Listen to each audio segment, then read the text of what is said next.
played well enough to get back in the game. Used a lot of energy last night in New Orleans, but nevertheless, we come in here with an opportunity. Really bad first quarter. I think we played a good game, and I had a chance to really close it out. Much better than the last time we were here. Now, granted, they're missing one key guy, but nevertheless, in the NBA, players going to come and go, and we're here to execute and make plays down the stretch.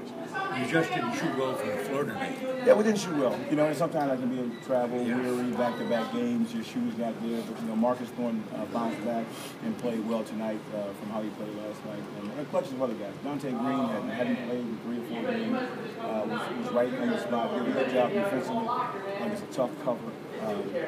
And you know, other guys played well too. Jimmy came off, made some shots, and you know, kept himself involved in the game while he wasn't playing the last couple of games. And that's good. That's a growth for him. That was a growth thing for him to understand. Sit back sometime from the game and watch it and see what it is that you can do or the coaches can be preaching to you. Because sometimes when you're playing, you can't really see it. You can sit back a few games here and there and you'll see some things. You really stuck with those young guys here. What would you think? I just think our whole team is young. You know, our whole team is young, so we don't have a superstar on this team to where you have to get a guy back in the game to play. You know, we have those guys got us back into the game and got to give us a chance to be in a position to get a last second shot to win the basketball game. But our team is completely young, so right now I don't have to that luxury of worrying about having to get someone back in the game because of what, you know, those guys played well, and the other guys at that time wasn't having a particularly good ball game. Did you want to stick with Jimmer there as it got on? No, because it became a little bit matchup situation too, you know, because they had size wide on the floor. We had to rebound the basketball, so I had to go into a chess match offense. But I knew the last play, you know, a rebound, miss shot, push, you're going to get probably something better than you would with a set play, because they can get their best defensive player back in the game as well. And I thought Cousins did a great job, made an attack move to the basket, and then found Dante Green in the corner with a chance to win the basketball game. Coach, are you concerned about, you know, the trend of starting slow these last couple of weeks? Yeah, well, you know, I think starting slow, they got the ability to play and compete and get back in games. But nevertheless, we got out the 31-16. That's the game right there. You know, we got an even quarter. We play this team evenly the rest of the game. We probably have a +4 going into the lateral part of the game.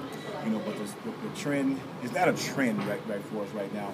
It's just something that's happening with a young team, and combinations of what could it have been today, you know, the forces out of my hand. But we found a group to get us back in the ball game and made some plays.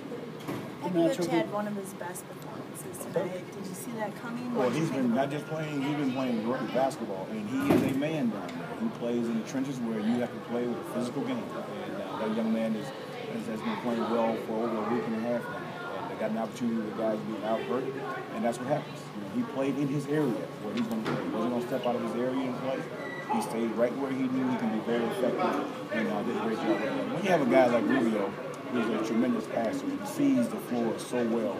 He knows when the pass should be there, when it should be delivered, and he makes a great throw necessary. The matchup there with Pekovic and DeMarcus is just the physicality, just tough for DeMarcus. No, this is just one of those things. We've been doing that to a lot of people. You know?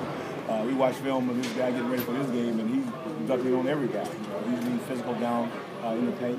But we got to learn from this. We'll grow and learn and understand how to play him. I thought we did a better job. DeMarcus did later on because he had to be a little bit higher than he was to in on it. You know, but that guy's control, man. That guy knows how to play. You had Dante on Rubio in that last possession. I mean, what did you see about that matchup that made you go with Dante? Well, Dante was playing a good defensive game. You know, and I thought if worst case scenario, we could end up switching that situation with another big body moving off to a bigger guy. We had to keep him off the glass, and I thought he did a good job with that. But Dante played a good defensive game, guarding, you know, Beasley. You know, he did a good job. I mean, this guy stayed with the game plan mentally for 3 or 4 games where he didn't play. And that's what our team has continued to do when it's not their night, it's someone else's night, and then share the wealth with that young man when he plays well. And the way Jimmer and Isaiah worked in that third, that fourth quarter, that kind of the way you've envisioned that starting to come together? I'm trying to get those two playing with each other, working with each other, to keep them focusing, because they both can be playmakers. Just like Minnesota right now. They play with 2 small guards in the backcourt at various times throughout the game. And I think those two can develop something pretty special there, along with the other 3 guys that I'm trying to create and develop a really good second unit. I think those two can really benefit a little bit because they did a good job of playing with each other tonight. This is as good as you've seen Hickson play in the last few weeks. I tell you what he did. He got today with one of the coaches before the game and went through some film. And I thought he was very, very decisive in what he was trying to do. Played well. Had a visual from the film before the game to understand what he needs to do on the floor.